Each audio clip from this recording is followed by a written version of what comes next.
So hello, and thank you for coming back and watching the second part of this journal series. So in this case, we have a dark gray, like charcoal gray journal that's nice and distressed. That's what we did in the first video.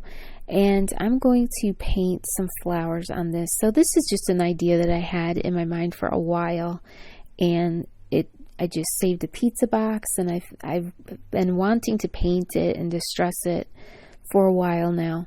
So we finished the journal cover and the journal inside, and all I'm doing is taking some craft paint. And it's kind of funny, I opened this green, I have two different greens, open this green craft paint, and it's like exploding or something. I don't know what's going on, but it's like, it must be old, but I'm going to use it anyway. So I'm just taking the paint that's kind of like coming out the top here, and I'm just like being really rough with it and taking a big paintbrush and just making a stem here. And then I'm using this other color green, and I'm just adding a little bit different coloring to these stems. So I'm painting a dianthus flower, and here in Pennsylvania we have had about 3 weeks, maybe even more, with no rain. So it's been I don't think they're calling it a drought, but I mean, we have not had rain in so long, and for Pennsylvania that is so unusual. Usually we're getting, we get rain once a week or twice a week or whatever, but it has just been dry like you cannot believe. So in my garden, the dianthus are blooming. They've been blooming all year, and they've come back, even though the ones that I bought were supposed to be annuals, but they've come back from a year or two past. But they're like the only flower that's doing well right now with no rain whatsoever. And kind of this fall, we've had like 80-degree days here in the fall for a month or 6 weeks, and no rain, just super dry. So the dianthus are doing really, really well. So now I feel like this winter I am going to plant a whole bunch of dianthus and get them down in my garden, because they are just being champions this year when everything else is not doing so hot. I still have roses that are blooming, and then all the dianthus is blooming too. So, and whatever I bought, it was so cool. I bought probably like a half flat of flowers from one of my local nurseries, and they're just like all different variations of like pink and fuchsia dianthus. They're so pretty, and they're all different from each other. So anyway, that's what is inspiring me to paint this. So I did 2 different colors of green on the stems, and like I said, I just kind of took this chunky paintbrush, and I'm just kind of getting like an impression of the flower, not trying to be perfect here. But I used 2 different colors of green in the stem, and then I'm using 2 different colors of pink. So I might do sometimes up to 3 colors, but I do like to limit it to probably 2. But then I usually don't do just one. So if I'm going to do green, I'll do 2 different greens. If I'm going to do a pink, I'll do 2 different pinks. So that's kind of how I usually paint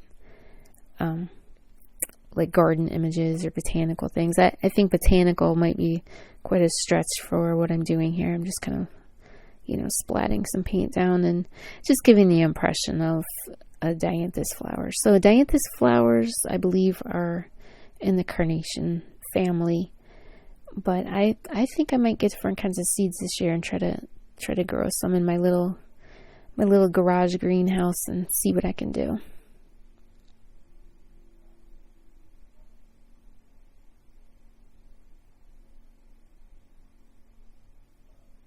But this is pretty close to how my actual dianthus look in my garden, so I'm kind of excited. And they're like a real grass kind of a foliage. And then they have flowers that look like they're cut with pinking shears, so a lot of people call them, I think they call them pinks as well, just because they look like they've been cut with pinking shears. But I think dianthus are usually a biennial, so they live 2 years and then they die. But I think they're a really forgiving plant, and usually mine just come back year after year, so. But I think in the past I have grown them from seed. So that is what I'm going to try this winter. I'm going to try to get a bunch of different colors of seed and grow them. Because from what I remember, and I could be remembering this wrong, but I just think they're one of those seedlings that takes a long time to grow.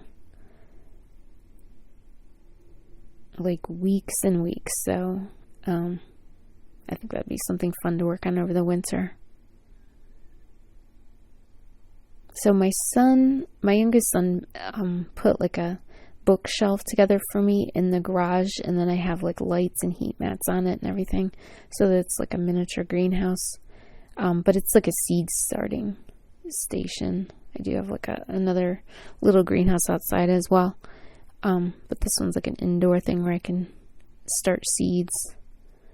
So it is kind of fun to start some flower seeds, and sometimes those take much longer. Like vegetables, I wouldn't start till probably March or something, but flowers I can start super early, and just hope for the best.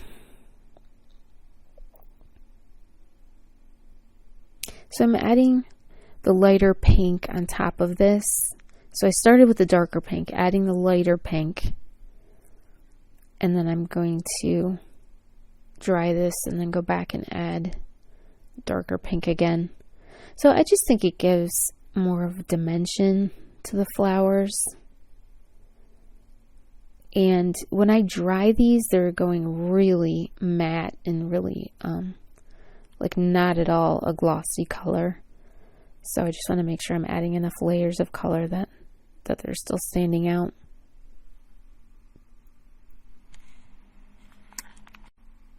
But this is a good flower to paint if you've never painted flowers, because it's just like a grass like foliage, and you can just like easy straight stems, and then the flowers are just like like I'm just doing like a smush, and it looks like a dianthus. So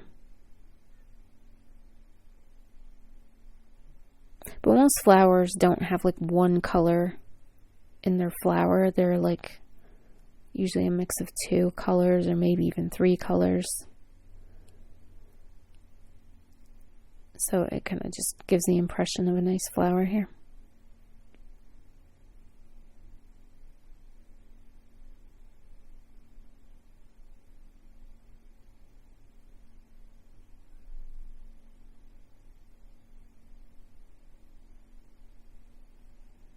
And I'm drying this, I could just let it air dry, but honestly, when I'm working with something, I just want it to dry so that I don't accidentally put my arm on it and smudge it. So I'm just trying to get it dry enough that I can just keep working with this and not worry about that.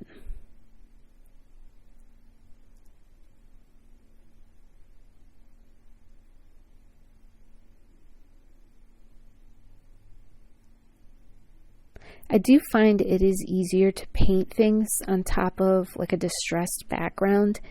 It's a lot less daunting than like a plain white piece of paper, because it just feels like, if something goes wrong, I could just paint more black on top of it and then just start over again. It just feels like it would be more forgiving.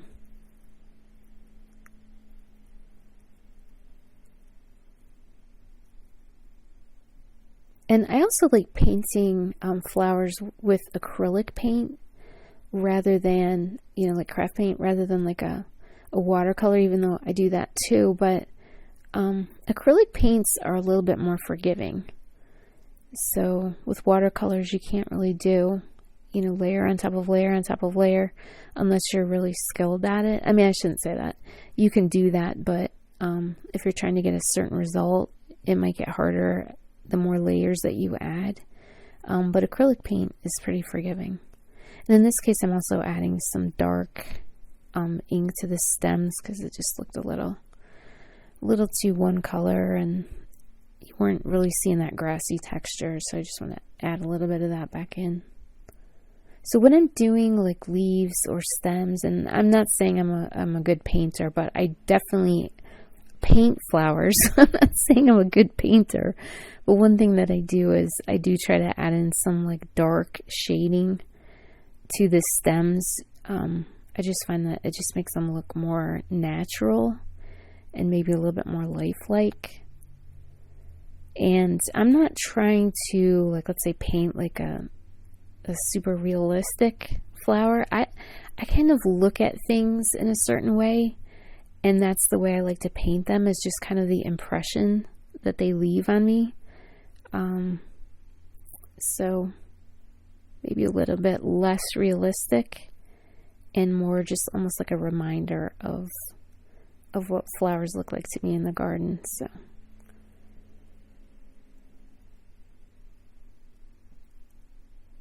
So I guess I'm just trying to capture like a moment when I see, oh, this is such a pretty flower. I'm just trying to kind of capture that little moment.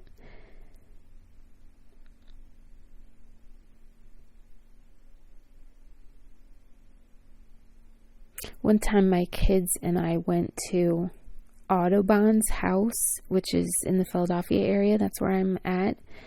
And it was just one of those things that I was just so stunned by the house and the grounds, but mostly by the books that he painted. I mean, the books that you can see there, they're really large. They're probably like, 18 inches pages, maybe even larger than that. But just seeing them in person is just, it's just unbelievable to me. I still think about it and I just can't even believe it. So what an incredible talent he had, but it was obviously just something that he loved. And just to see all the different things, I don't know. I'm just still overwhelmed by that experience. It was so amazing. But it definitely inspired me, like when I see like little, because he would just draw little stems or a little bird or a little branch or whatever. But, nature made a huge impression on him, and it definitely does the same for me.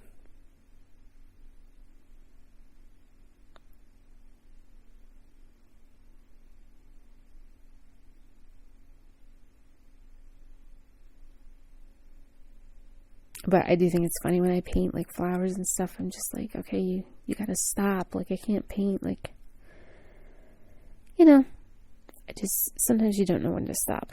So I'm just like, I paint a few blooms, and then I have to tell myself, just walk away, put the brush down, stop painting, because I will tend to overdo it if I don't do that. So here I'm using that gunmetal metallic paint, and I'm just putting some on the top and on the bottom. I just want to make sure that none of that white from the pizza box is like showing through. But this is just such a great like texture for a journal. You can kind of see like it. I mean, it's cardboard, but it's almost like looking almost like a leathery kind of a finish to it, and it's just like a nice soft cardboard. So I think I'm going to be eating more pizza. I'll make my kids eat more pizza, and then I'll have more journals to paint.